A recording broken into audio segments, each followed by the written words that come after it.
Boa noite. Ele tornou-se conhecido em todo o Brasil por suas campanhas públicas de prevenção e de combate ao câncer e especialmente à AIDS. Envolvido com o universo dos doentes terminais, acaba de lançar um novo livro onde mostra como a dor e a perspectiva da morte transformam o comportamento de pacientes e familiares. O médico e escritor Drauzio Varella é o entrevistado desta noite do programa Roda Viva. Drauzio Varella é paulistano do Brás. Médico cancerologista formado pela Universidade de São Paulo, começou a trabalhar na área de moléstias infecciosas no início dos anos 70. Por mais de 20 anos, dirigiu o serviço de imunologia do Hospital do Câncer e depois o serviço de câncer do Hospital Ipiranga, em São Paulo. Professor em várias faculdades no Brasil e no exterior, pesquisador de espécies de plantas que possam contribuir no combate a doenças, Drauzio Varella foi um dos pioneiros no estudo e no tratamento da AIDS no Brasil e tornou-se conhecido do público por suas entrevistas e campanhas no rádio e na TV sobre prevenção de AIDS, primeiros socorros e combate ao tabagismo. Em 89, iniciou um trabalho de pesquisa e prevenção de AIDS junto aos presos da Casa de Detenção de São Paulo. A experiência resultou no mais conhecido livro de sua carreira de escritor, Estação Carandiru, Prêmio Jabuti de 2000. É um livro de histórias vividas no maior e talvez mais caótico presídio do país, desativado e implodido em 2002. Convivendo por mais de 10 anos com os presos, Drauzio organizou palestras, vídeos, atendeu doentes e editou a Vira-Lata, revista em quadrinhos que fez parte do programa educativo e preventivo da AIDS na penitenciária. De um total de 8 livros publicados, Drauzio Varella dedicou 2 à literatura infantil. De Braços para o Alto, a experiência do menino da cidade grande na fazenda dos tios e Nas Ruas do Brás, memórias da infância de Drauzio, vivida no bairro paulistano que reuniu imigrantes como os avós do médico e escritor. É a história pessoal, marcada pelas alegrias de menino, mas também por precoces sentimentos de perda. A morte da mãe, Lídia, aos 32 anos de idade, vencida por uma doença degenerativa, e a perda do irmão Fernando, mais tarde, já adulto, vencido pelo câncer. É dessa convivência com a morte e depois como médico da convivência com doentes terminais que vem o tema do último livro do médico escritor, Por um Fio. Contando histórias de doentes e de seus conflitos familiares, Drauzio Varella analisa as mudanças de atitudes em pessoas que são tomadas pela dor e pela perspectiva da morte. A tese central é de que a notícia da morte iminente provoca transformações inesperadas. Pode aumentar a solidariedade familiar. Pode, em contrapartida, jogar o doente em situação de abandono. Mas pode também levar alguns pacientes a novas percepções, a adquirir serenidade e a viver melhor a vida que está por um fio. Para entrevistar o médico cancerologista Drauzio Varella, nós convidamos Roseli Tardelli, criadora e editora executiva da Agência de Notícias da AIDS, Roldão Arruda, repórter da Editoria de Política do jornal Estado de São Paulo, Mônica Teixeira, editora especial de Saúde, Ciência e Tecnologia da TV Cultura, Cristiane Segato, editora de Saúde, Ciência e Tecnologia da revista Época, Michel Laub, editor de Literatura da revista Bravo, e Maria Helena Pereira Franco, professora titular de Psicologia da Pontifícia Universidade Católica de São Paulo e coordenadora do Laboratório de Estudos sobre o Luto da PUC. É também integrante do Instituto de Psicologia Quatro Estações. O Roda Viva, você sabe, é transmitido em rede nacional para todos os estados brasileiros e para Brasília também pela rede pública de televisão. E se você quiser participar do programa, pode fazer a sua pergunta, a sua sugestão, a sua crítica, a sua questão aqui para o Drauzio Varella também, pelo 0 operadora 11 252 6525. Repetindo, 0 operadora 11 252 6525. Temos também o fax 0 operadora 11 3874 3454 ou o endereço do programa na internet, que é rodaviva@tvcultura.com.br. Boa noite, Drauzio. Boa noite, Paulo. Esse seu livro aborda um tema que é tabu na televisão, que é a morte. A morte aparece na televisão, aparece no cinema, aparece no entretenimento de modo geral, sempre pelo lado glorioso ou pelo lado heróico, trágico no sentido grego. E a morte que aparece no seu livro não é essa morte heróica, na maioria das vezes, é trágica, mas não com essa dimensão de tragédia. E o que me chamou a atenção no livro é o fato de que, desse grande painel que você desenha, surge uma coisa aleatória, imprevisível e absoluta, uma loteria. É assim que você enxerga a morte? Exatamente assim. Você, quando nasce, sabe que vai morrer, né? É a única certeza que nós temos na vida. Mas você acha que isso vai acontecer num dia que está distante, né? Mas esse dia chega para todo mundo, né? E chega aleatoriamente. Nós ficamos procurando uma lógica para isso, para explicar, né? Eu cansei de ouvir gente dizer, mas, puxa, mas aconteceu isso com fulano. Fulano não merecia isso, era uma boa pessoa, bom pai de família, uma pessoa exemplar. Como se a morte tivesse algum interesse nas qualidades do indivíduo. Machado de Assis, em Memórias Próximas de Brás Cubas, diz que ele fala sobre o câncer, ele diz que o câncer não respeita as virtudes do sujeito. É verdade, a morte não respeita as virtudes de ninguém. E pode acontecer aleatoriamente, mas como acontece todos os dias. Nós é que fingimos que isso não é possível, porque para a gente fica muito difícil lidar com a vida diante da perspectiva da morte aleatória. E ela é pior se é uma perspectiva de uma doença incurável, como se diz, quer dizer, uma doença em que o sujeito sabe que não tem saída e que é uma ladeira? Eu não sei se é pior. Sabe, eu acho que a morte violenta, essa morte inesperada, eu acho muito mais brutal, porque te colhe num momento da vida em que isso não podia acontecer, não estava previsto que isso acontecesse. A morte que acompanha uma doença grave, que tem uma evolução mais ou menos longa, ao mesmo tempo em que ela começa a se armar por trás da doença, vai havendo uma preparação individual. Você vai aprendendo a lidar com essa possibilidade, né? Um acontecimento que era uma hipótese altamente improvável, como é a morte de cada um de nós pessoalmente, quando começa a se tornar mais próximo, você vai tendo um entendimento diferente daquele que você tinha quando isso era uma coisa distante de você, né? Quer dizer, o que eu quero dizer é o seguinte, é que a própria doença vai te preparando para aceitar a evolução desfavorável que ela possa ter, né? E por que surge... Será?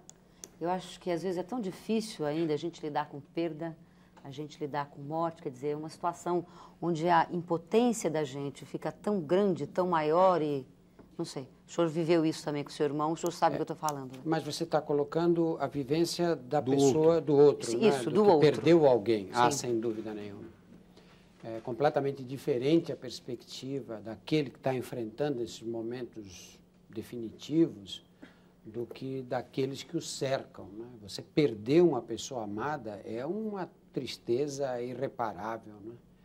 Você sente que a vida tem um rebaixamento de felicidade e depois, com o passar do tempo, as coisas vão voltando aos seus lugares, etc.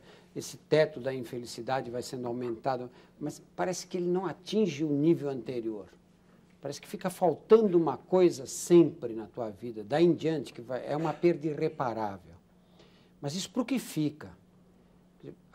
O que nós estamos discutindo é para quem vai, da pessoa que sente que a doença é mais forte do que ela, é mais... chega um momento que ele fala, eu acho que não vai dar. Tem um momento que a pessoa entrega os pontos? Acho que tem. Tem. Acho que tem.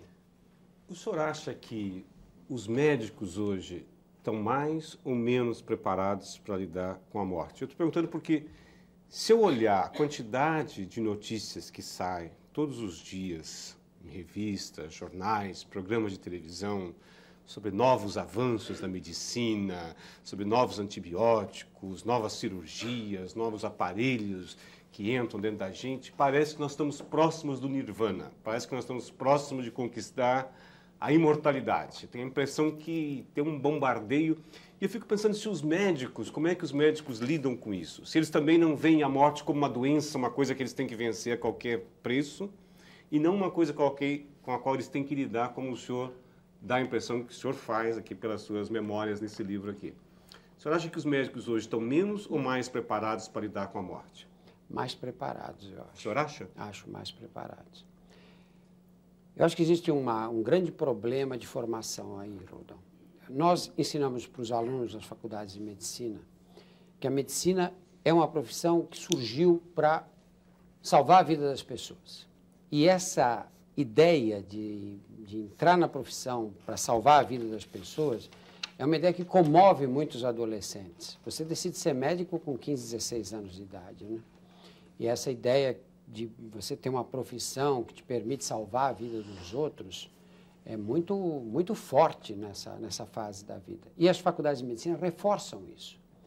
E reforçam, às vezes, até sem dizer, mas reforçam porque quando você vê um professor que se desinteressa por um doente que evolui mal, quando você vê que a visita que vai caminhando pela enfermaria de leito em leito, quando chega à beira do leito daquele que tem um prognóstico desfavorável, você nota que a visita é mais curta, que a discussão teórica que se arma ao redor dele é uma discussão mais superficial, você não precisa explicar para o menino que não tem interesse, que aquele é o momento em que a medicina desiste do doente, né?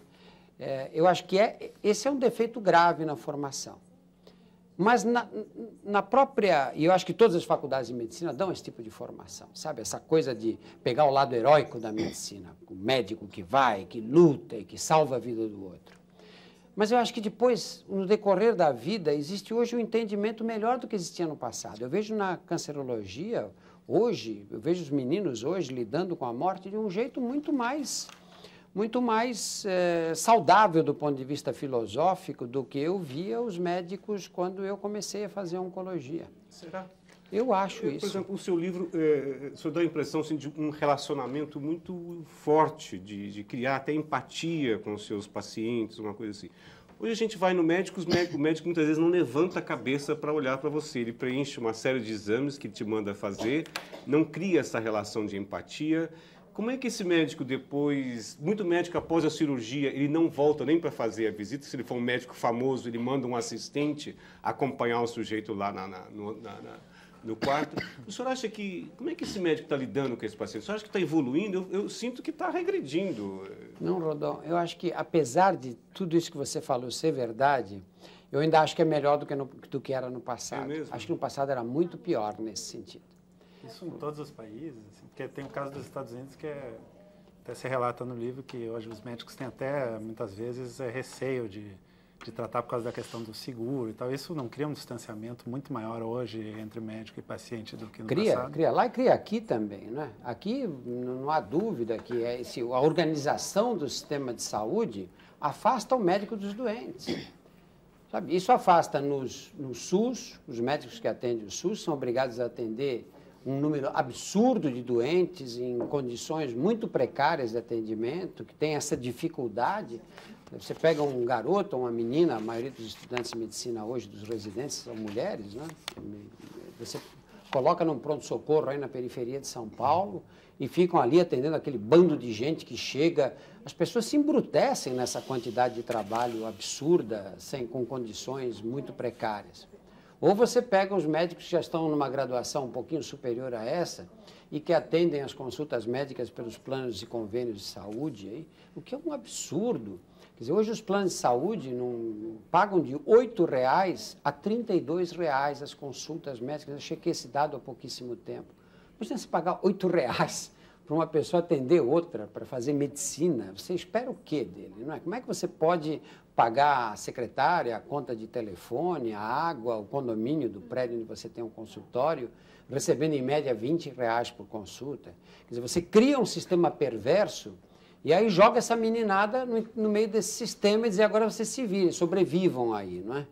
Quer dizer, isso realmente cria uma situação muito complicada mesmo, muito difícil para fazer medicina dessa forma. O senhor vê algumas perspectivas de mudança? Por exemplo, a medicina caminha num esquema igual caminha o monopólio de uma indústria. Assim, por exemplo, nos Estados Unidos já é uma das maiores indústrias dos Estados Unidos, a medicina. E a tendência é se transformar em grupos fortes. Por exemplo, no Brasil, grupos internacionais já estão comprando laboratórios de análises clínicas, se expandindo para outros países. Os hospitais são controlados em conglomerados, junto com laboratórios. E o médico tende a ser cada vez mais um assalariado nesse conjunto. O senhor vê alguma perspectiva de melhora nesse conjunto? Olha, eu acho que isso é uma fase inicial selvagem ainda. nós estamos vivendo nesse momento. Essa organização a qual você está se referindo é uma fase selvagem da medicina brasileira. Nós passamos de uma fase em que a medicina tinha os doentes que eram atendidos pelo sistema público e os doentes que eram atendidos particularmente. E nesses doentes que eram atendidos particularmente, você tinha toda a gama de variações. Você tinha médicos que atendiam a alta sociedade, cobravam caríssimo, outros médicos que eram médicos que atendiam em consultórios populares, a preços acessíveis a grande número de pessoas. Nós estamos passando agora para um sistema organizado da medicina, vou pôr essa organização entre aspas, aí, né, que é esse ao qual você se referiu. De planos de saúde, você paga o plano de saúde, você movimenta uma quantidade absurda de dinheiro nesse sistema todo, e aí eles partem do princípio de que nós temos muitos médicos e de que os médicos, se são muitos, existe concorrência e você pode pagar pouco. O que é uma estupidez dessa gente. Eles não enxergam que o médico que ganha pouco pede muito exame. É uma coisa tão elementar. Isso que você está dizendo, descrevendo esse tipo de médico que você fica falando, ele fica preenchendo o papel, é porque ele te pedindo exame, ele não precisa conversar com você.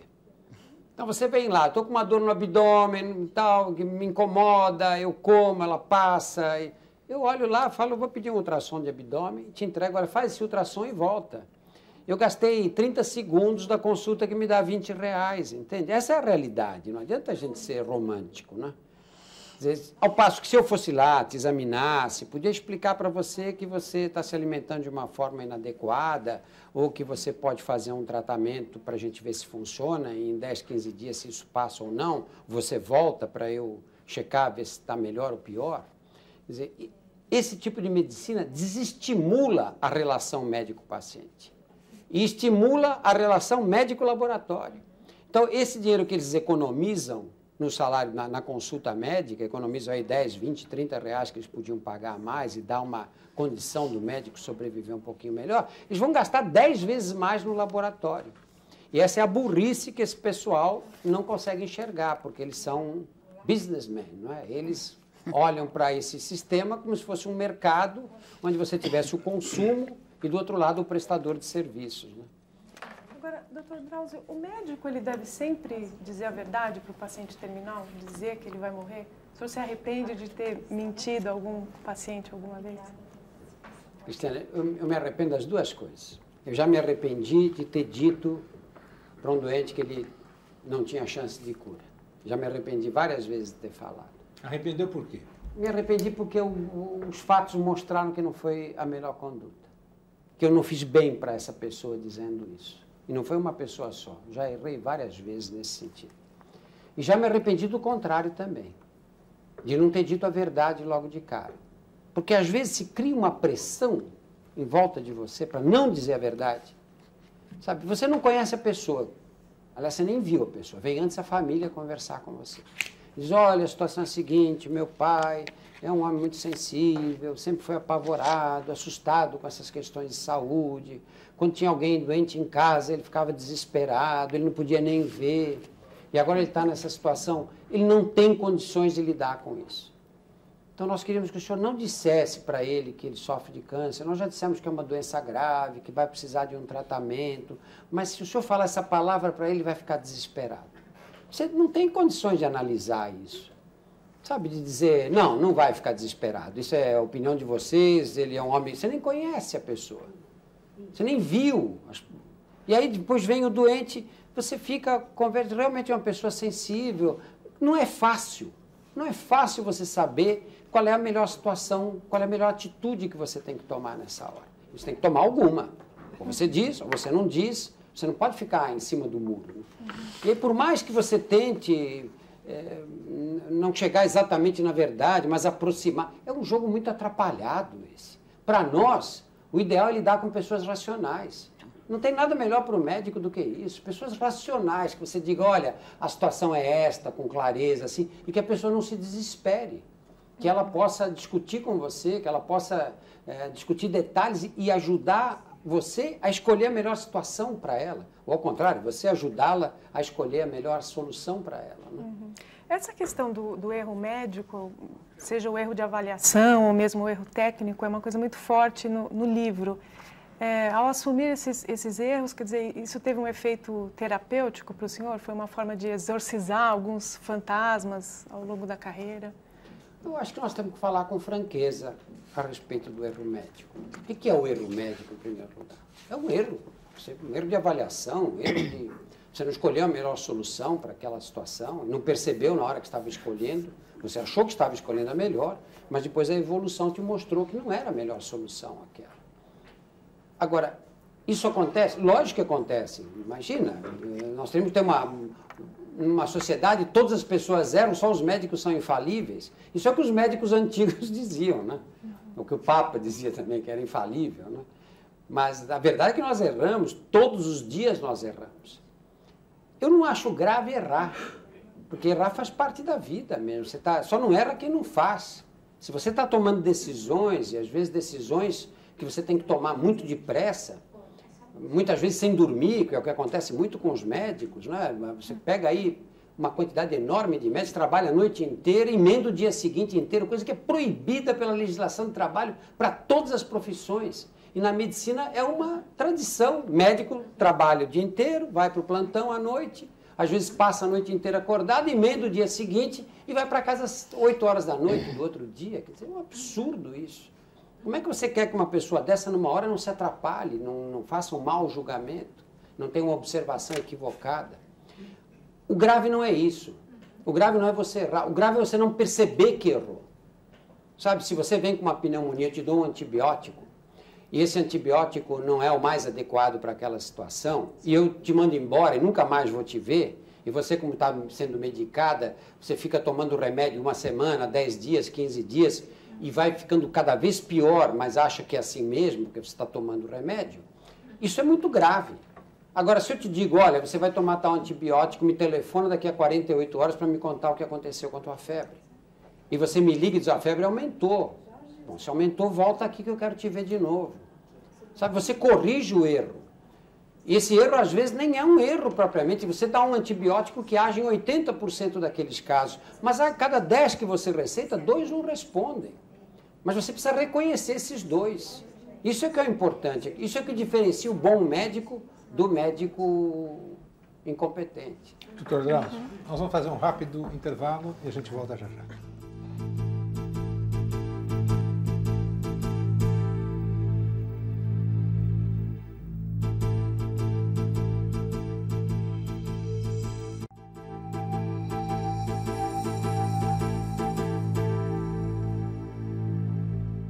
Estamos de volta com Roda Viva, esta noite entrevistando o médico e escritor Drauzio Varela. Para você participar do programa, o telefone é o 0 operadora 11 252 6525.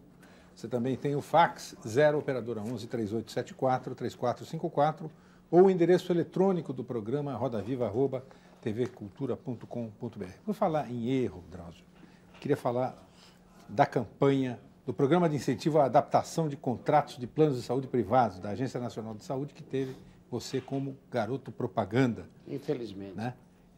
Você já declarou publicamente para o Estadão, no dia 2 de julho, que se arrependia de ter participado dessa confusão. Eu queria que você explicasse por que você chegou a essa conclusão, por que você, antes de mais nada, decidiu participar. Olha, eu no governo passado fiz uma série de vídeos para o Ministério da Saúde sobre... Eram vinhetas sobre várias doenças que foram apresentadas nos programas populares. Diabetes, hipertensão, febre reumática, exercício físico, vários vídeos. Fizemos 42 vídeos. Eram vídeos de 2 a 3 minutos que foram apresentados e que foi uma coisa muito interessante mesmo, com uma receptividade maravilhosa por parte dos telespectadores. E agora, numa sexta-feira, eu recebo esse pedido do Ministério da Saúde com a seguinte justificativa, dizendo que os planos de saúde, que mais antigos, se não me engano, anteriores a novembro de 99 ou 98, não tenho certeza, eram planos de saúde que às vezes não davam direito a muitos procedimentos. Então, o doente chega no hospital e não dá direito à cirurgia cardíaca, não dá direito ao tratamento de câncer, tratamento de AIDS, etc. E que eles queriam moralizar esse mercado, queriam colocar esse mercado todo dentro da lei, que é a lei que rege os planos de saúde a partir dessa data, novembro de 99 ou 8, não tenho certeza, não lembro mais. Bom, enfim, que eles queriam acertar isso direitinho. E para isso precisavam, as companhias seguradoras iam mandar para os segurados uma proposta de readaptação aos planos. E que essa proposta teria pequenas diferenças de acerto nas mensalidades e que passaria a cobrir as coisas que não eram cobertas, os procedimentos que não eram cobertos anteriormente. Olha, para nós médicos, isso é tudo que a gente quer. Porque a coisa mais triste é você, na hora que tem um doente grave na tua frente, você diz, então corre, interna em tal hospital, que nós vamos fazer tal coisa. Chega lá no hospital e fala, olha, não dá direito, o plano não dá direito. Quer dizer, para o plano tudo bem, é um burocrata que está ali atrás da escrivaninha, ele fala, não dá direito, acabou. Mas para você que está com um doente ali, o que você faz na hora? Pega aquela pessoa e diz, olha, não dá direito, toma o ônibus e vai para casa. É terrível para a gente isso. Eu, na hora, ainda disse, olha, isso aqui está bem estudado, quer dizer, vai ser uma coisa útil para a população. Não, nós vamos resolver esse problema, vai acabar com esse negócio de chegar na hora da doença e você não ter cobertura. Isso é lógico. Uma propaganda do Ministério da Saúde. Falei, vai vir com a como chama aquilo que vem embaixo? Tarja, marca do Ministério da Saúde. Lógico, Brasil, Ministério da Saúde, Brasil, um país de todos. Falei, tudo bem.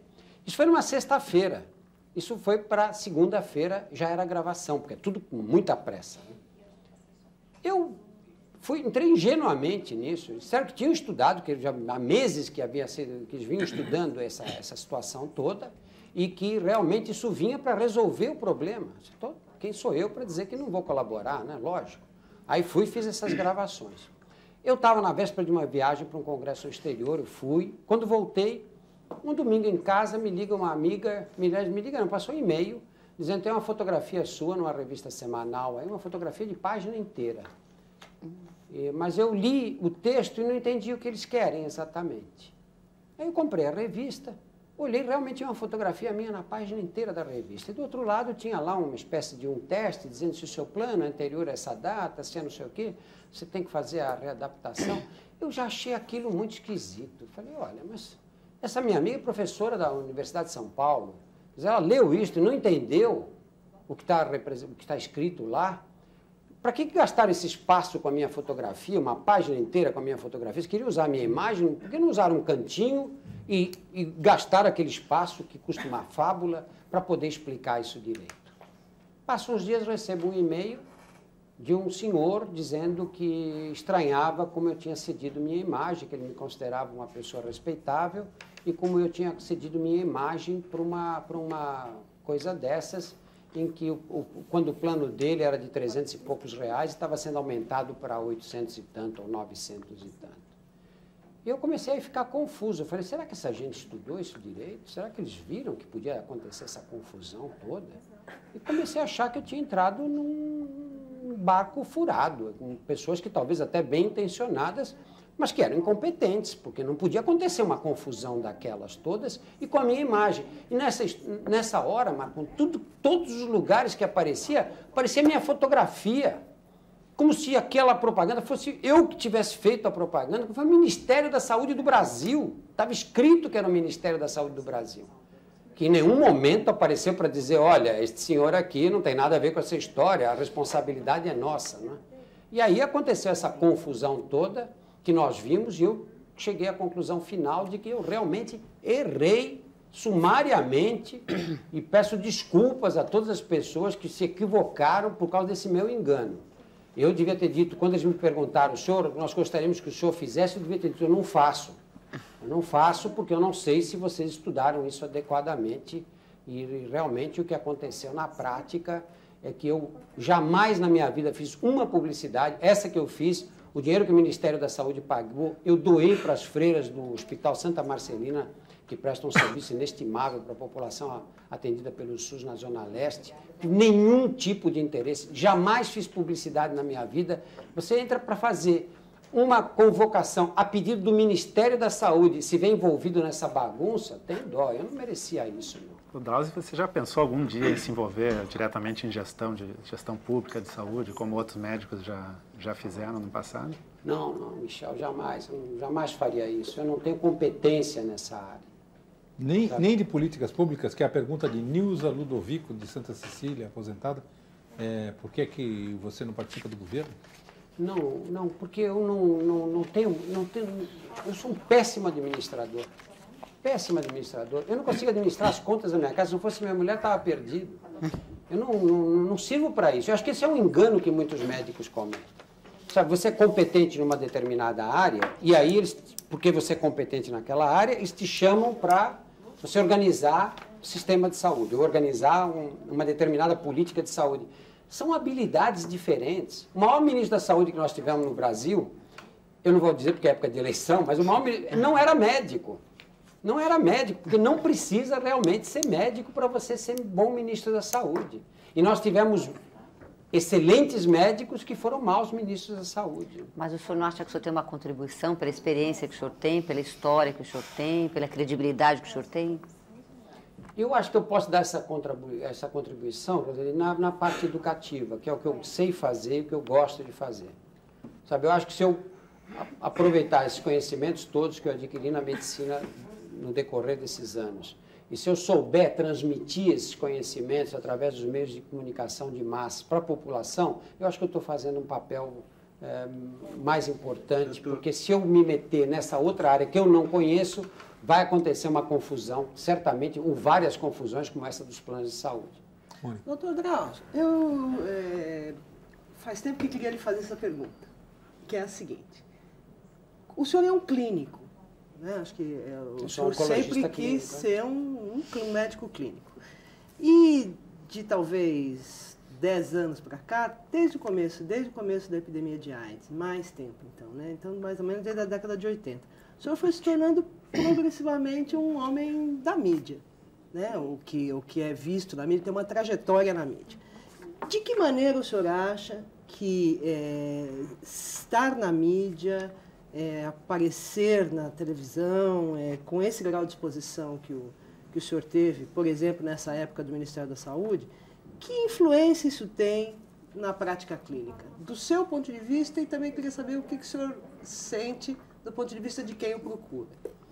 Olha, essa exposição na mídia, nessa área que eu faço, que é a área de educação e saúde, etc., foi uma armadilha que eu criei para mim mesmo. Porque eu comecei a fazer isso em 1985, na Rádio Jovem Pan, aqui em São Paulo. Com aquele Viva a Vida, não é isso? Por influência do jornalista, que era uma pessoa admirável, tinha uma grande amizade por ele, como um irmão para mim, um irmão mais velho, que era o Fernando Vieira de Mello.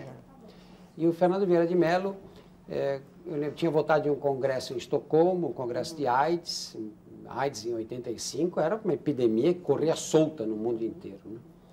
E ele me chamou na rádio, disse, vem cá, você voltou do congresso, grava uma entrevista com a gente. Então, eu gravei uma entrevista com eles. E depois, durante semanas, eu encontrava pessoas que diziam, eu vi você falando na Jovem Pan. Eu liguei para ele, Fernando, essa entrevista vocês estão passando quantas vezes? Ele falou, não, eu dividi a entrevista em vários fragmentos e nós estamos repetindo isso na programação porque é uma coisa educativa, é importante e tal. Eu falei, mas fica ruim para mim. Naquela época, médico sério não aparecia em meio de comunicação de massa. Só médico picareta que aparecia na televisão, no rádio, etc. E eu falei, mas fica ruim para mim. Aí fui lá, conversei com ele. Ele falou, não, eu acho o contrário. Eu acho que você devia aparecer aqui. Isso aqui é uma epidemia. E você tinha que dizer, olha, aqui é o Dr. Drauzio Varela falando com você, toma cuidado, usa camisinha. Tem que ser claro, nós estamos numa cidade muito grande. Se você aparece e fala e não dá o teu nome, quem vai saber quem é você? Quem vai saber quem está dando esse conselho? É um repórter, é um jornalista, é o bêbado da esquina? E eu, na hora, fiquei chocado. Falei, não, hipótese alguma, imagina se eu vou sair aí, eu sou médico, imagina, eu tenho pretensões acadêmicas.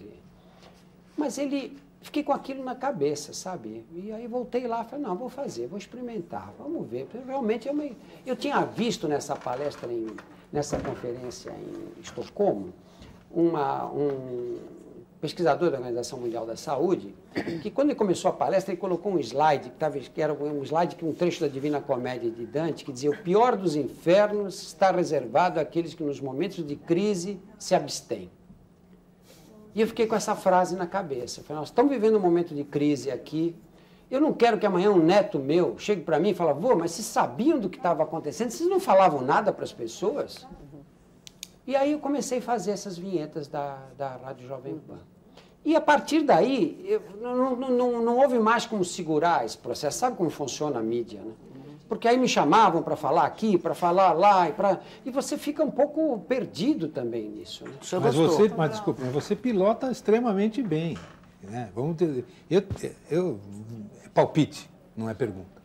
Eu acho o seguinte, uma pessoa que começou como professor de cursinho, a sua carreira profissional, né? E foi tão competente como professor de cursinho, que tornou-se sócio do maior dono de cursinho do Brasil, que é o Digênio, e cria o nome do cursinho dele, Objetivo. É um comunicador nato. Quer dizer, a sensação, não é pergunta, é palpite. Eu digo o seguinte, essa vocação da comunicação, não sei se não é anterior à da medicina. Mas e a clínica, doutor Drauzio? Você não respondeu. Não muda. Não muda. Esse tipo de... 2/3 do meu tempo eu passo com os meus doentes. Esse 1/3 de tempo que sobra, que as pessoas vão para o clube, vão para não sei o quê, esse é que eu uso. Não, eu sei, mas as pessoas que o procuram, faz diferença, o senhor acha que faz diferença para elas o senhor ser uma celebridade, digamos? Acho que não. Acho que o tipo de doença que eu trato, as coisas se colocam no lugar por conta própria, sabe? Você não precisa explicar nada. Então, a última coisa, o que é do que se trata ser um médico clínico? Ser um clínico, alguém que se inclina sobre a pessoa que... Eu acho que a base da clínica é, primeiro, a curiosidade.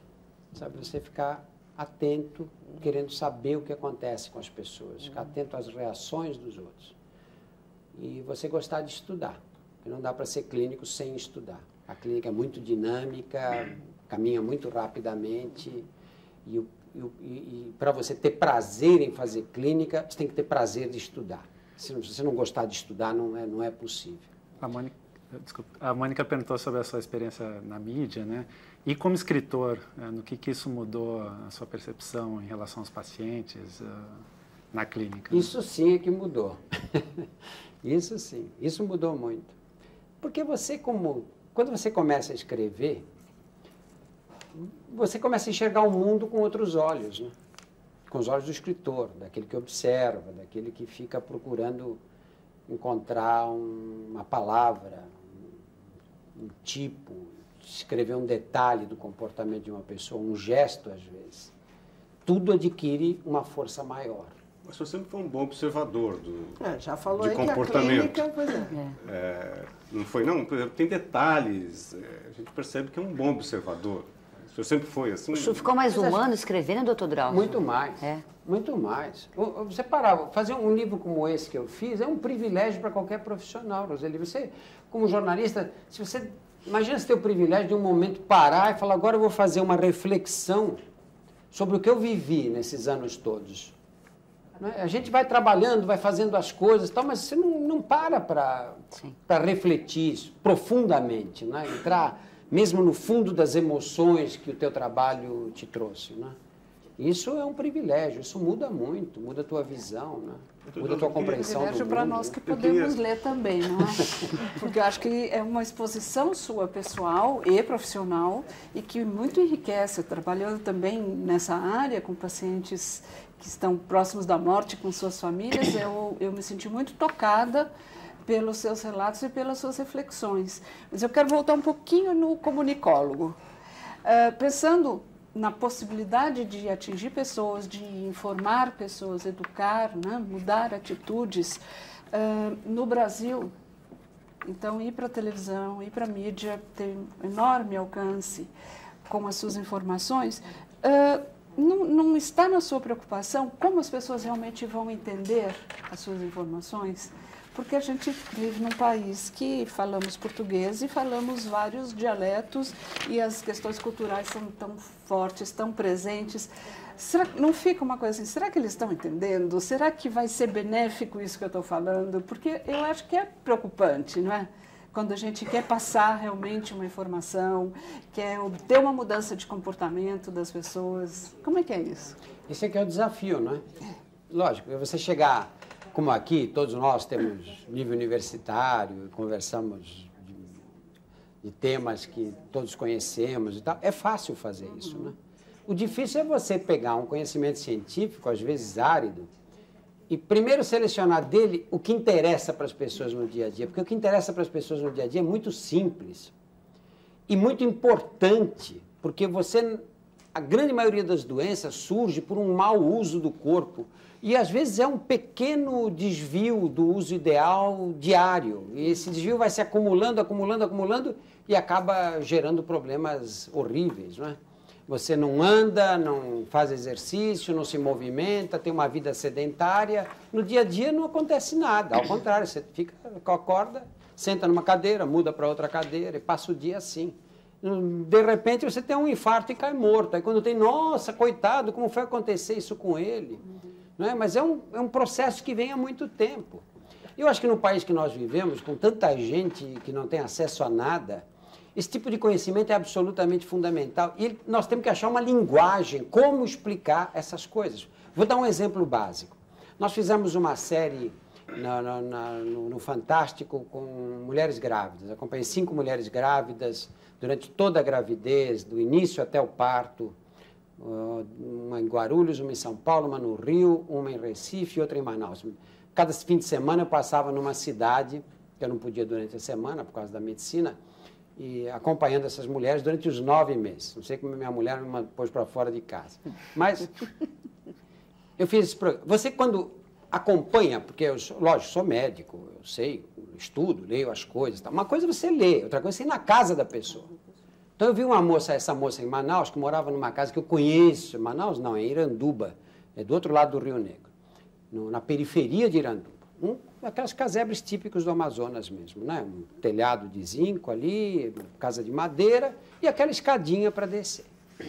E aí a irmã dessa moça que estava grávida, Alcineide, estava grávida também, a minha 17 anos, segundo filho. Porque aqui no Brasil, controle de planejamento familiar é privilégio nosso, né? De classe média para cima.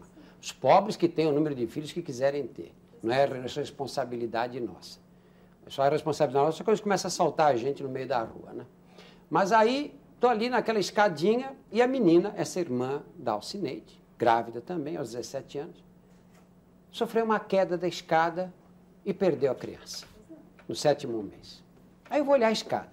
A escada é uma coisa tosca, sabe? Uns paus grudados ali, que a menina... Mulher grávida tem vontade de fazer xixi de noite, várias vezes por noite. E aí coitadas dessas moças tinham que descer aquela escada tosca que eu, para descer, tinha que me equilibrar naquilo, com uma barriga enorme, à noite no escuro total, para chegar no banheiro. Quer dizer, coisas que a gente não imagina que são dessa simplicidade. Eu acho que essas coisas tem que ensinar. Eu peguei o marido dela e falei, escuta, você passa o tempo inteiro, faz madeira aqui não falta, faz uma escada decente. Ele foi lá e fez a escada. Provavelmente não tinha passado pela cabeça dele também que era importante ter feito a escada.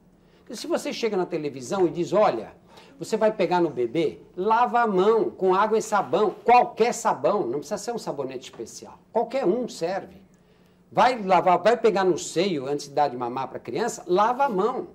Você reduz o número de diarreias nas crianças estupidamente, porque a grande maioria dos germes você leva com a mão. E ninguém explica isso, ninguém diz isso. E nós ficamos no ambiente universitário, com discussões filosóficas e tal. Isso é muito útil para nós, mas não chega na população. O desafio, eu acho que é o contrário. Qual é a linguagem que nós vamos usar para que as pessoas nos entendam? Para que a gente possa ensinar para eles o mínimo de noções básicas para eles poderem se defender.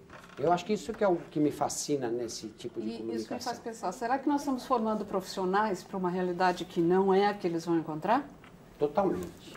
Eu acho que as faculdades de medicina, eu não posso julgar as outras, mas as faculdades de medicina preparam os profissionais para um outro tipo de país, não o país que nós vivemos. Doutor Drauzio, nós vamos fazer mais um rápido intervalo e a gente volta daqui a instantes.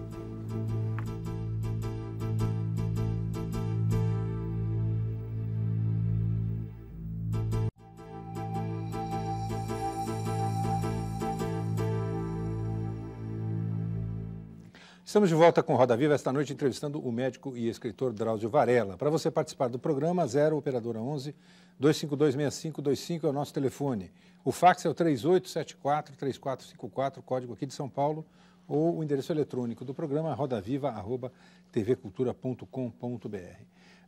Moacir Scliar, que é escritor e médico em Porto Alegre e também membro agora da Academia Brasileira de Letras, saúda você como um exemplo da linhagem de médicos escritores que ele relaciona entre os representantes ilustres, Guimarães Rosa, Pedro Naves, Jorge de Lima, e eu incluiria o próprio Moacir Scliar.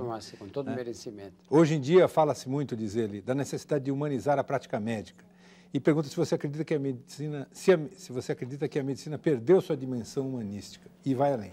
Diz que nos Estados Unidos, na Europa e também aqui no Brasil, faculdades de medicina estão introduzindo no currículo uma disciplina chamada Humanidades Médicas, que inclui áreas como História da Medicina, Ética Médica, Antropologia Médica e, detalhe interessante, Literatura e Medicina.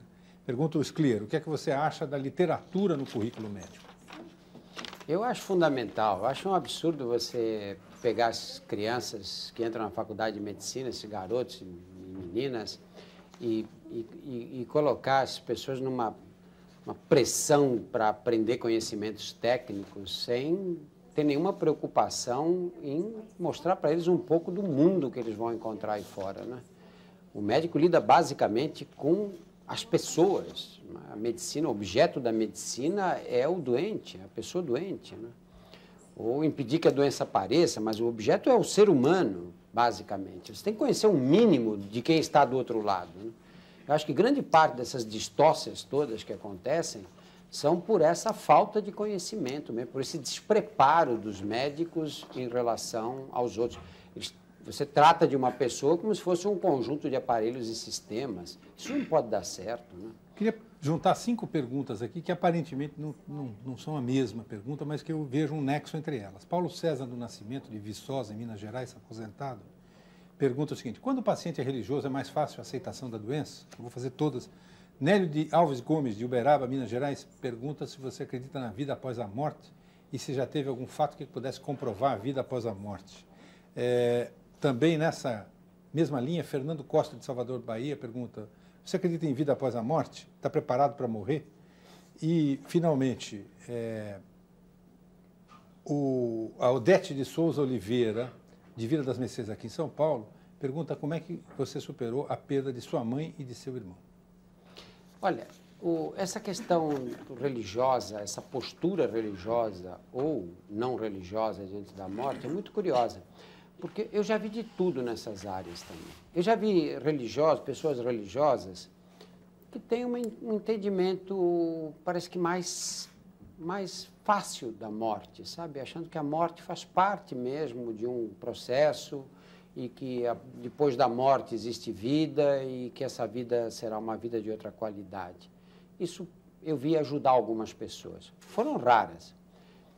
Porque a maioria das pessoas religiosas que eu vi tiveram uma reação muito pouco previsível, sabe?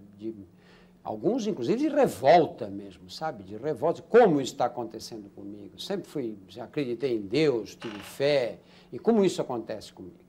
Eu lembro de um padre que eu tratei há muitos anos atrás, que só morreu num desespero brutal, porque ele não se conformava, como ele tendo entregado a vida nas mãos de Deus, estava acontecendo aquilo com ele naquele momento.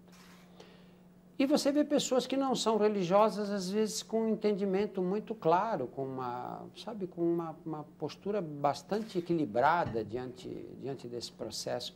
Eu não acho que é a falta de religião, porque a morte, na verdade, é a contradição maior do ser humano, não é? Não existe contradição maior do que essa entre a vida e a morte. Eu acho que é a maior de todas. E a tua reação diante dessa contradição é absolutamente imprevisível. Então, as perguntas, tem medo de morrer? Eu não sei como eu vou reagir nesse tipo de situação. Isso lhe incomoda? Não tenho a menor ideia, Marco. Mas o fato de não saber o incomoda? Me incomoda o fato de não saber como eu vou reagir. Sabe, me incomoda muito. Eu gostaria de reagir como tantos doentes que eu vi, que tiveram uma tranquilidade, aceitaram aquilo como um fato. E no que da vida. Não querendo fazer psicologismo, no que a morte prematura da sua mãe, quer dizer, e a perda do seu irmão, você acha que pesa nessa balança? Porque, eu explico, eu acho o seguinte, o livro que você escreveu, em que pese eu acho que tem um trabalho intelectual, etc. e tal, ele tem por trás uma moral da história que não é fácil de assumir, que é essa de que é a loteria, ponto final. Né? No que essas perdas pesaram nessa balança? Olha, a minha mãe morreu, tinha 4 anos, eu nunca comentei isso, nunca fiz comentários a respeito da morte da minha mãe. Não falava nesse assunto, simplesmente. Eu escrevi a primeira vez, quando eu fiz o livro Nas Ruas do Brás, é que chegou um momento que eu tinha que contar que minha mãe morreu. Eu disse, mas como é que eu conto isso? Eu resolvi contar a cena como eu vi, e essa cena que eu coloco nesse livro. Da aliança. Eu era muito pequenininho, mas eu tinha 4 anos de idade. Quer dizer, eu não sabia o que isso era. Mas foi o momento em que eu percebi que morte era ausência definitiva, que é a frase que começa esse livro. Quer dizer, eu ali senti o que significava a morte. Depois de alguns meses dela ter morrido, eu entendi que eu nunca mais ia ver minha mãe, que não havia essa possibilidade mais. Então, tomei consciência desse fato muito precocemente. O meu irmão morreu já quando eu tinha 47 anos, ele tinha 45 anos. E eu conto a história dele no livro pelo fato de que meu irmão era médico, teve um câncer de pulmão, meu irmão era fumante. E quando ele teve esse tumor, ele mesmo diagnosticou o tumor e sentou comigo e com o Narciso, que era um colega de clínica, e falou, eu quero que vocês tratem de mim. Não quero me tratar com outros médicos. Então, pela primeira vez, eu experimentei a situação de ser médico e, ao mesmo tempo, familiar de uma pessoa muito querida que eu tinha que tratar. E muda muito as coisas. E muda a tua visão da medicina, inclusive. Eu hoje, quando vejo um doente que chega e senta do meu lado, e eu percebo que ele está angustiado e que a família está angustiada, eu penso nos momentos que eu passei na posição do familiar angustiado da mesma forma. Eu sei que sensação é essa. E eu acho que seria muito importante que os médicos tivessem esse tipo de vivência. É lógico que eu não desejo isso para ninguém, mas é uma coisa muito útil mesmo, você ter passado pelo outro lado. Porque é fácil quando você está ali, você é o que dá o remédio, você é o que manda, você é o que desinterna, você é o que faz, e você que assina o atestado de óbito.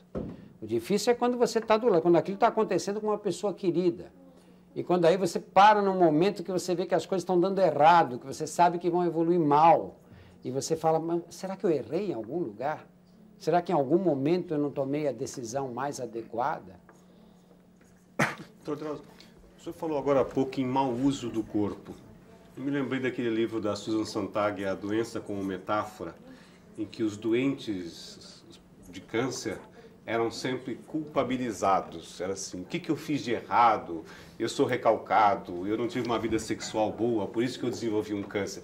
Ainda existe isso? As pessoas chegam lá doentes e com culpa?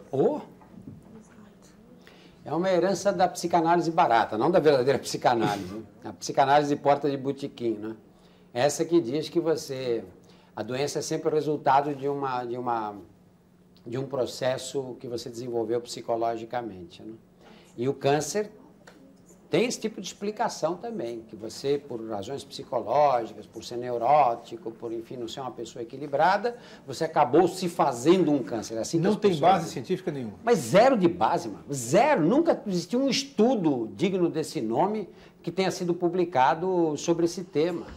E fica muita gente, aparentemente séria, repetindo essa asneirice, que não tem nem, que seria até engraçado se não fosse trágico, porque na hora que a pessoa tem a doença, ela fica se achando culpada de ter a doença. E se você pegar na história da medicina, na história da sociedade, enfim, isso foi feito sempre.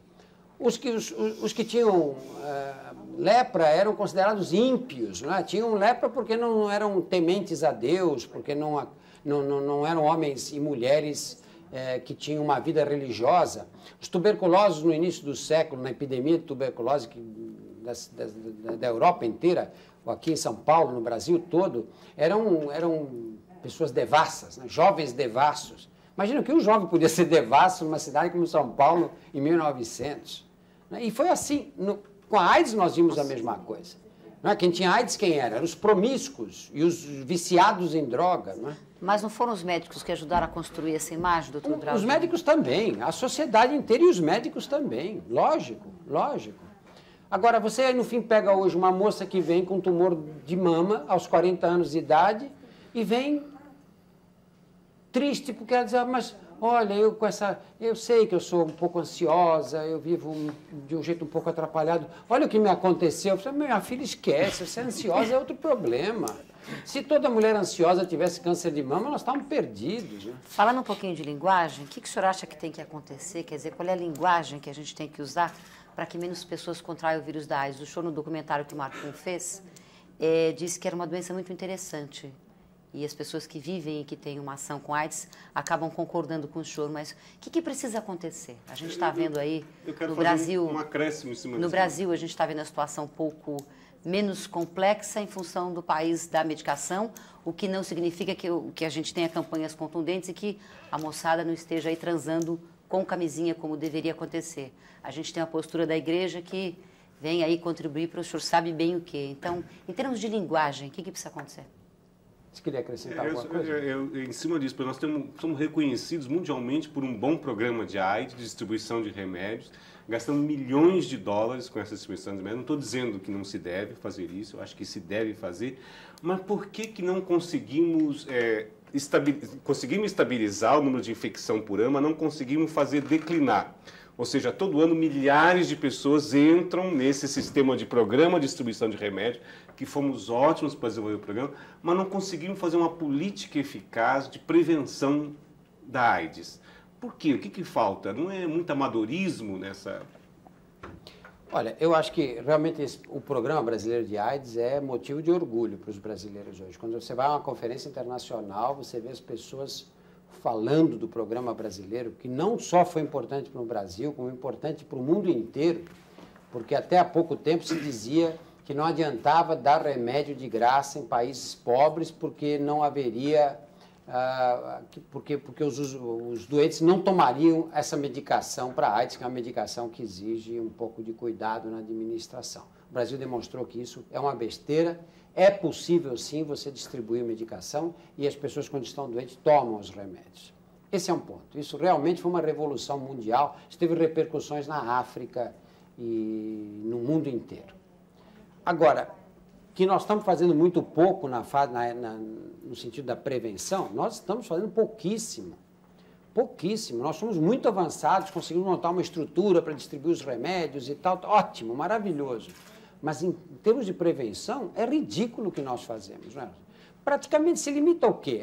As campanhas governamentais se limitam ao quê, no caso da... Carnaval. Na época do Carnaval, Dia 1º de dezembro, eu não sei porque eles cismam que na época do Carnaval todo mundo transa. Eu até acho que o contrário, porque você sai de um baile de Carnaval, 5 horas da manhã, o povo bebe, quer dormir, mas nada além disso. Eu acho que prevenção da AIDS é você fazer o preservativo chegar no bolso das pessoas. Se não tiver o preservativo ao acesso da mão, esquece, não vai haver prevenção nenhuma. Você tem que ter o preservativo na mão. O menino tem que andar com o preservativo na carteira, a menina tem que andar com o preservativo na bolsa.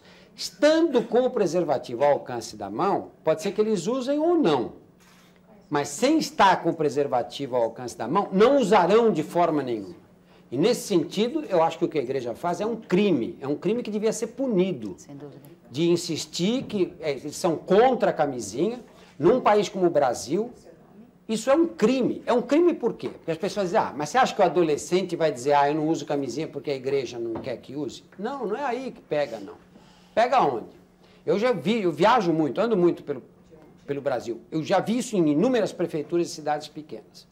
Você chega no posto de saúde e fala, tem preservativo? Tem. O Ministério da Saúde manda o preservativo para o posto de saúde. Tem, quem quiser vem aqui e pega.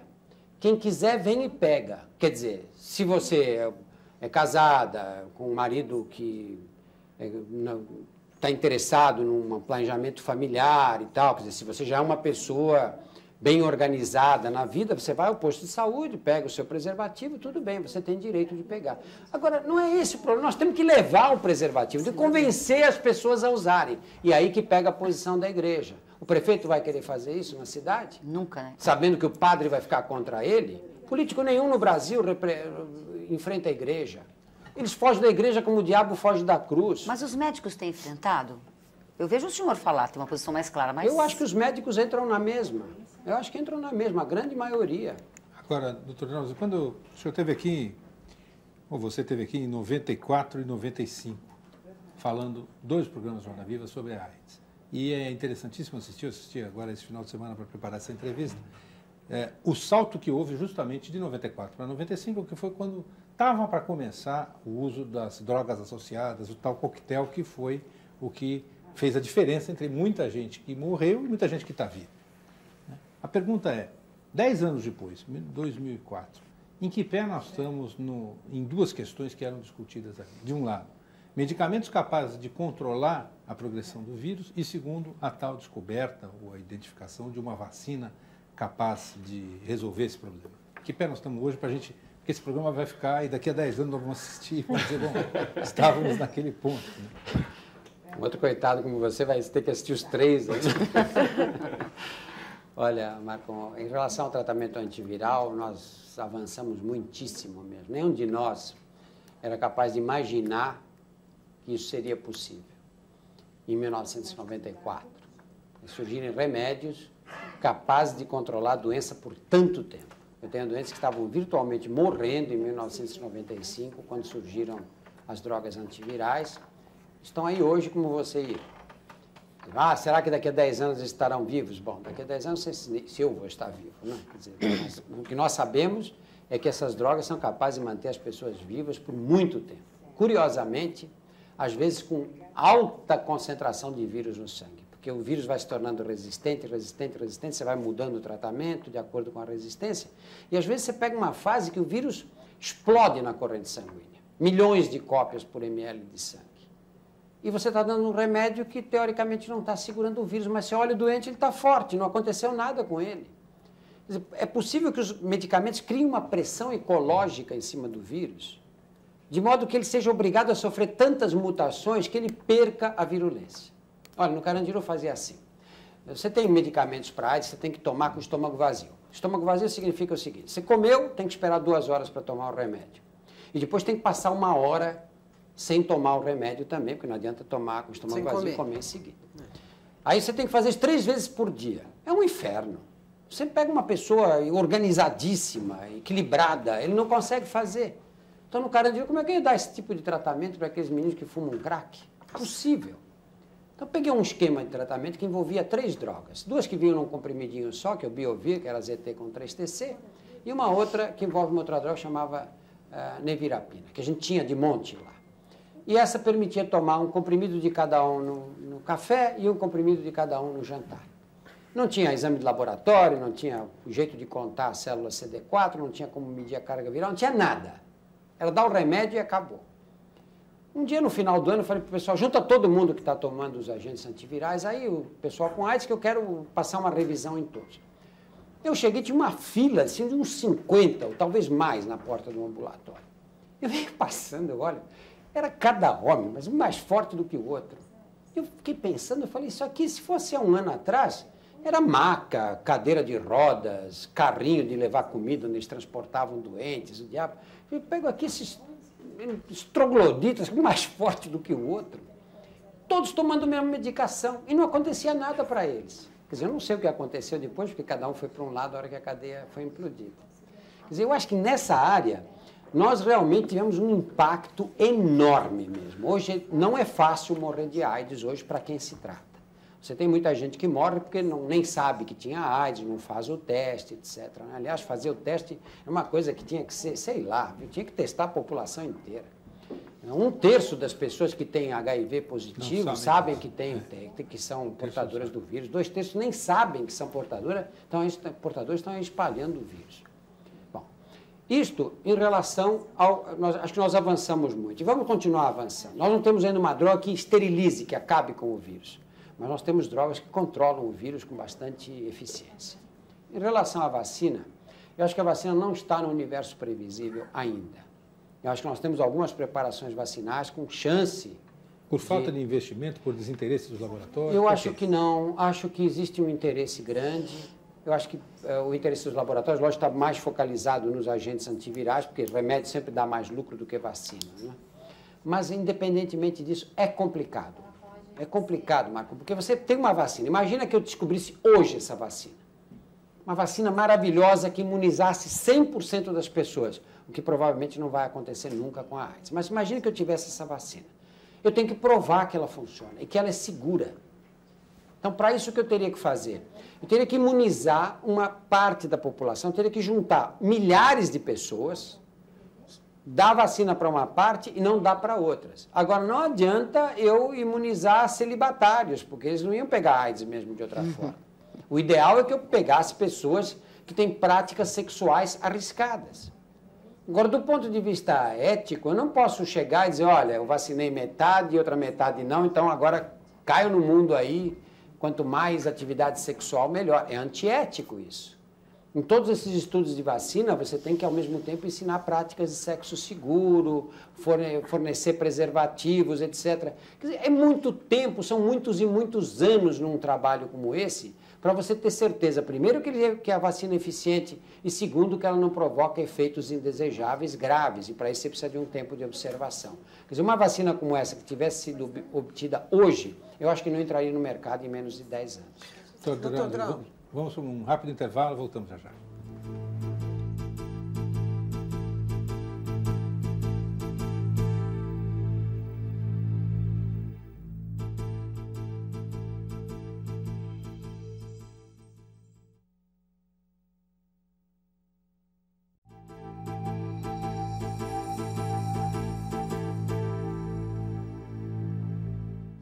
Estamos de volta com Roda Viva, esta noite entrevistando Drauzio Varela, médico e escritor. Para você participar do programa, 0 operadora 11 252 6525, o fax é o 3874-3454 ou rodavivatvcultura.com.br.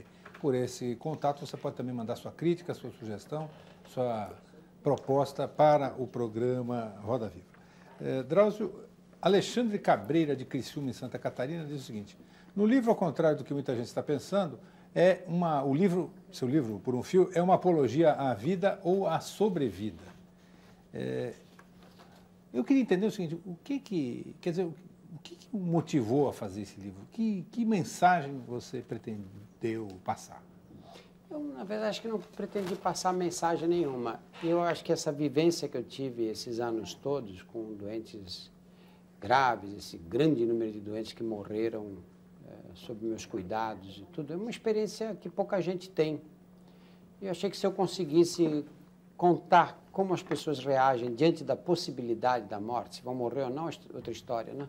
Mas como elas reagem diante da possibilidade da morte, podia ser. Mas você acha que tem reações boas e ruins? Lógico. Quer dizer, você julga, vamos dizer assim, por mais que não critique, quer dizer, você ressalta as boas e as ruins. O sujeito que é capaz de deixar a mãe sozinha no hospital, ou o outro que junta-se toda a família em torno do doente. Quer dizer, há uma moral da história. É porque é assim que é a vida, não é, Marco? Essas coisas acontecem no dia a dia, né?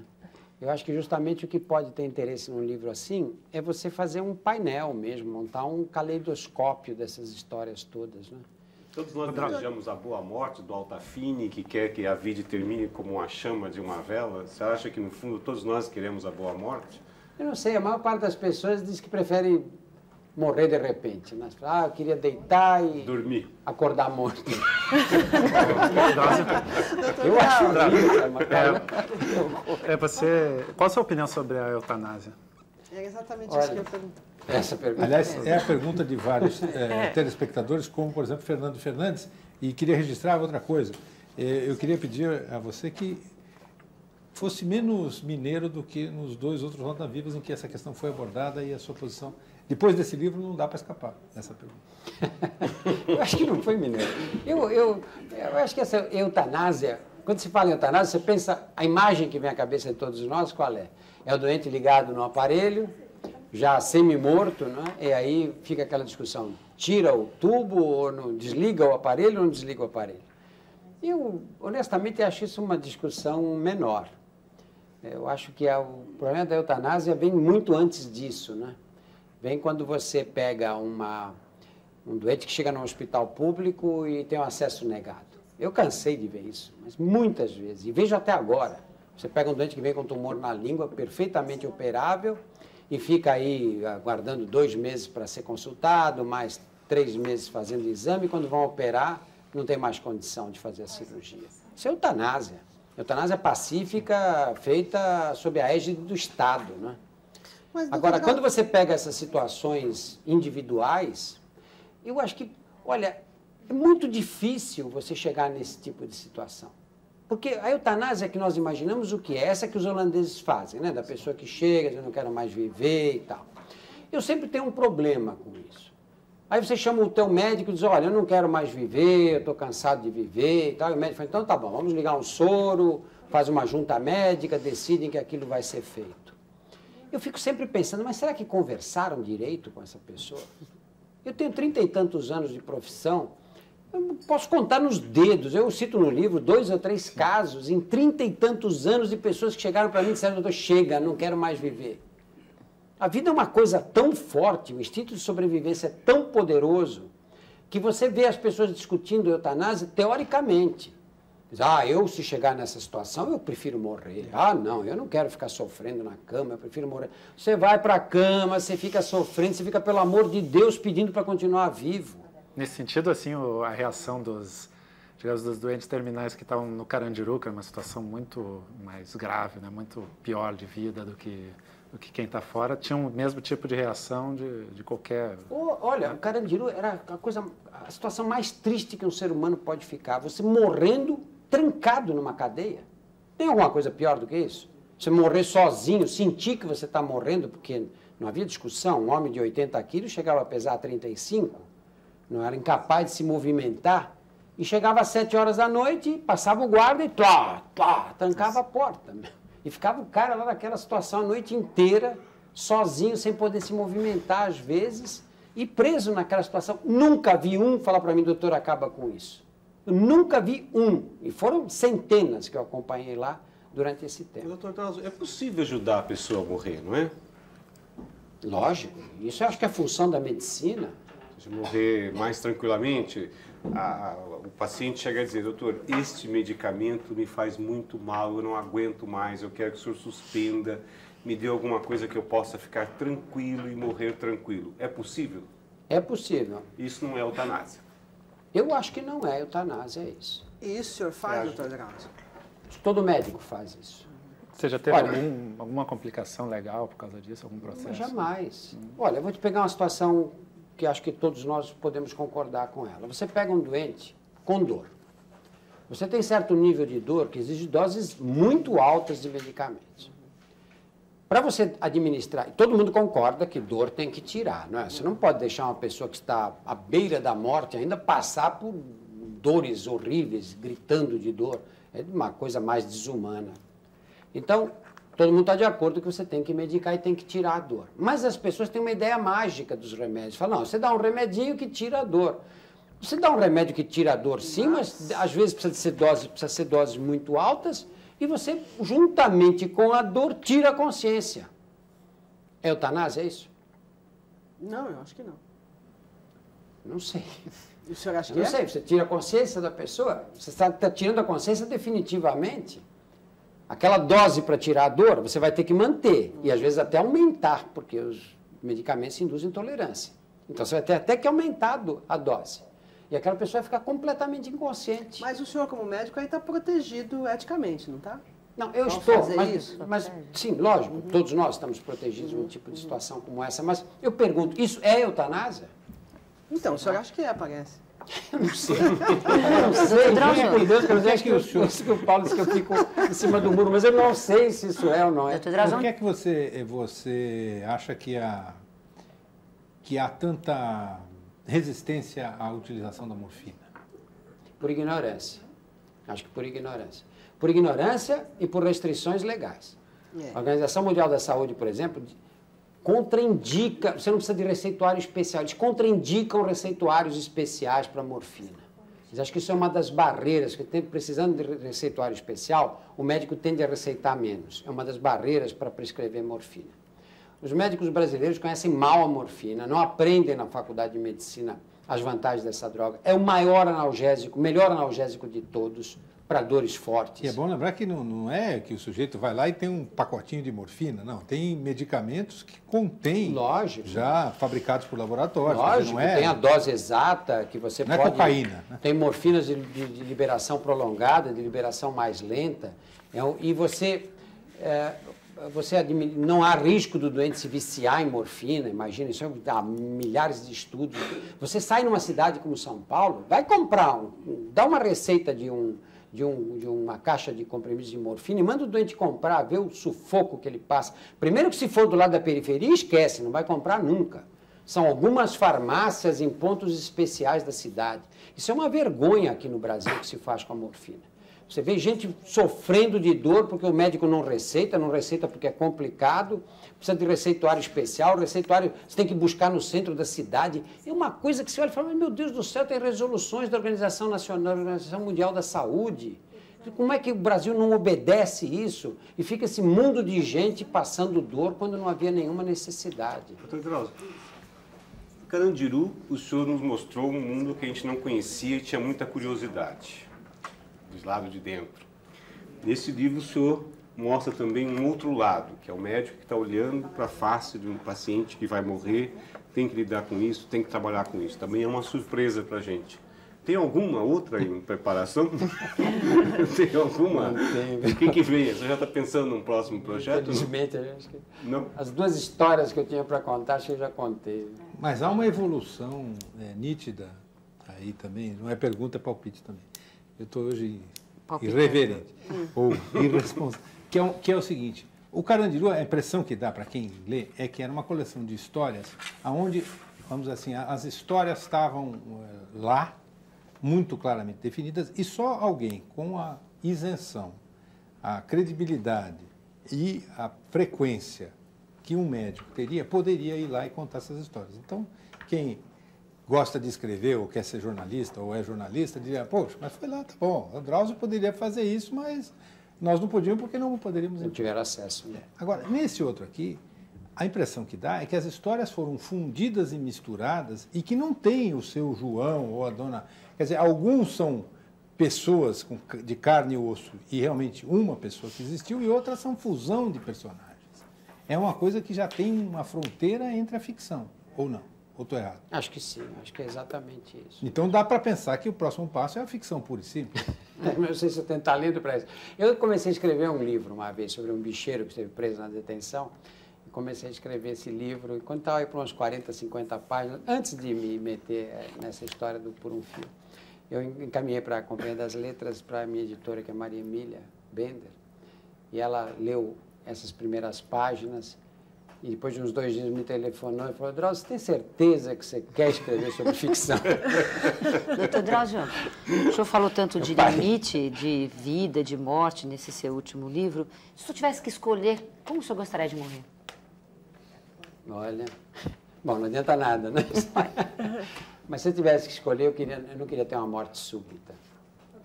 Eu acho a morte súbita muito brutal, muito violenta. Acho que você pego no meio do teu dia a dia, muito ridículo. Assim, o senhor já viu muita gente definhando, não é pior definhar?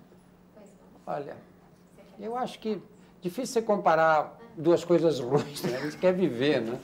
Eu quero viver o máximo de tempo, mas a morte súbita você acaba ali. E na outra você tem um tempo ainda de vida. E eu acho que não existe nada melhor do que viver. Sabe? Eu acho que não existe ninguém até hoje mostrou qual é outra alternativa. Se tem uma vida depois da morte, ótimo, mas eu não tenho certeza que ela existe. Essa daqui eu tenho certeza absoluta, eu sei como é. Então, quanto mais puder retardar, melhor. Os estudantes de medicina deveriam ler literatura. O senhor leu muita literatura? Tem algum autor que o senhor considera assim, ou alguns autores mais o influenciaram?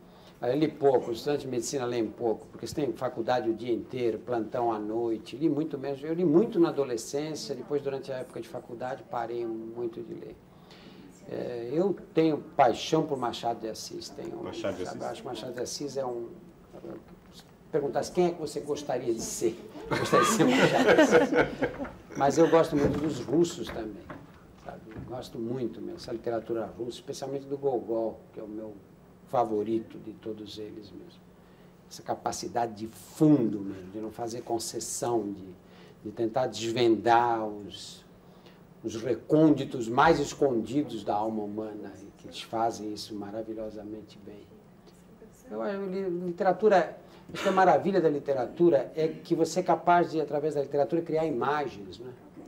E essas imagens não são iguais para qualquer leitor. O Joyce, no retrato do artista quando jovem, conta uma história do menino que está no colégio, no centro de Dublin, E ele para, chega na janela, ele está entristecido e começa a está chovendo. Então ele diz assim, a chuva caía sobre a torre, sobre a igreja, sobre o colégio. E você monta a cidade na tua cabeça, né? E ele faz isso num parágrafo. Você levaria uma página e meia para descrever a chuva. Né? Nelson Rodrigues não está no seu universo de leitura? Muito, porque aí é outra história, né? História brasileira mesmo. Porque o Carandiru me lembrava alguma coisa assim de Nelson Rodriguiano, assim, eu achava que... É porque ele tem essa coisa de escarafunchar a alma da classe média, né? Aquela coisa da malandragem, né? Deixa eu fazer a gente está no finzinho do programa, então eu vou tomar liberdade até de pedir para você não demorar muito para responder. Mas o que eu queria saber é o seguinte, o médico, o cancerólogo, o oncologista, no caso, sempre sabe se o doente vai mesmo morrer? Quer dizer, o senhor disse, o senhor sempre sabe qual vai ser a evolução do doente? Não. A gente se engana toda hora. Se surpreende também muitíssimo. Por isso que você não pode dar prognósticos. Pois é, assim. porque o senhor falou sobre isso, dizer para o doente se ele vai morrer ou não, que é grave ou que não é grave, mas não há reviravoltas? Muitas vezes. O que acontece é que às vezes você percebe por um exame que a doença escapou do controle. Você sabe que não há mais volta para aquilo. Isso é possível prever. Agora, quanto tempo vai durar daquele momento em que você sente que escapou do controle até a morte, nós não sabemos. Agora, existe, também você já falou sobre isso em outro programa, e recusou peremptoriamente a possibilidade de que o estado psicológico da pessoa tenha influência efetiva, por exemplo, na formação de uma doença ou mesmo no avanço. Mas a pergunta é a seguinte, tem gente que desiste e diz o seguinte, e a partir desse momento isso provoca uma queda na duração dessa vida?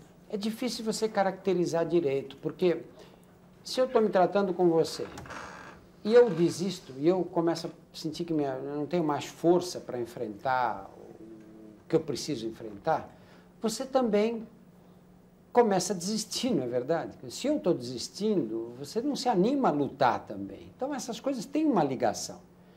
Agora, o que muitas vezes você vê é a pessoa doente que começa a ficar deprimida, porque está fraca, e vai ficando entristecida, caladona, e fica a família, reage, ele não reage, está vendo? Olha aí, não sei o quê. Nós convidamos para ir no aniversário de não sei quem, ele não quis ir.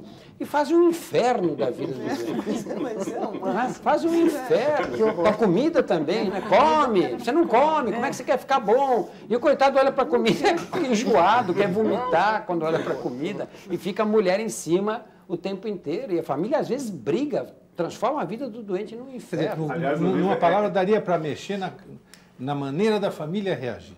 Isso é possível acontecer? É possível.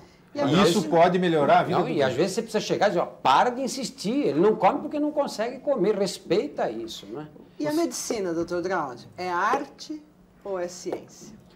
É ciência, a ciência é fundamental, mas só com a ciência você não faz medicina. Acho que a arte da medicina é você entender como você tem que aplicar a ciência para aquela pessoa que está diante de você. Para a singularidade. É a singularidade. O seu envolvimento emocional com os pacientes mudou do início da sua carreira até hoje? Mudou.